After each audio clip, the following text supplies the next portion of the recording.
Welcome to another episode of Amputee Outdoors. In a recent video I showed setting up my DIY yellow banana hammock out in the woods using this 5mm static climbing rope, and didn't really show exactly how I put it all together, but I've had a couple of asks from folks who have said, hey, that looks really interesting, could you show me that in a little more detail? That's what this video is all about. So what I've got this static line here. I've tied a bow line at this end. Now you'll notice this loop is pretty big, and there's a reason for that. I'll show you that right now. So I've got my tree strap here, okay? What I'm going to do, I'm going to take my tree strap, feed this bow line through, bow line loop through, and I'm going to then feed the rest of the line through that. Now, you'll notice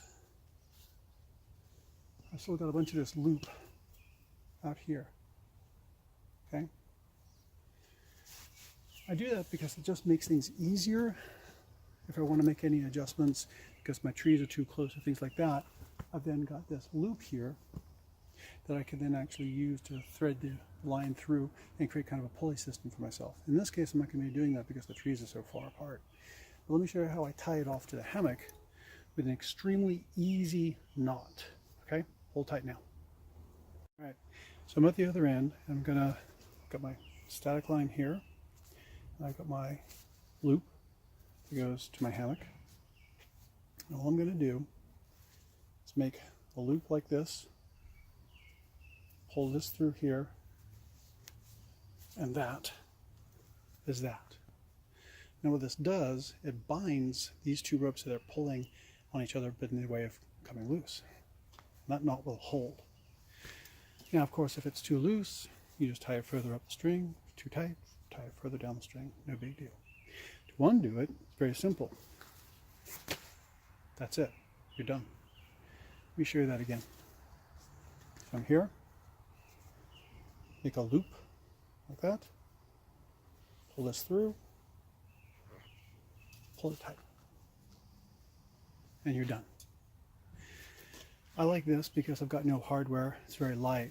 The question, of course, is the test overnight. So I'm going to be doing that, I think, probably this weekend. And if it works out well, I'll film it. And if it works out well, I'll show you. And if it doesn't work out well, maybe I'll show you anyway. It depends on how embarrassed I am. But this is a very simple setup. It's, I think it's called the Beckett hitch. It's the slip knot, the Beckett slip knot. It's got a bunch of different names. But it's very easy to tie, a little bit of practice maybe, and you've got it. So I can recommend this for its simplicity. Its durability, we'll find out hopefully this weekend. All right, so if you've enjoyed this video, give me a thumbs up. If you'd like and would like to see more of these kinds of videos, hit the subscribe button. If you've got questions, comments, suggestions, I'd like to hear about them. So make sure you put those there in the comments. And maybe I'll include a few links in the show more description section of where you can find some of these materials as well if you want to do this yourself. All right, hope to see you out on the trail.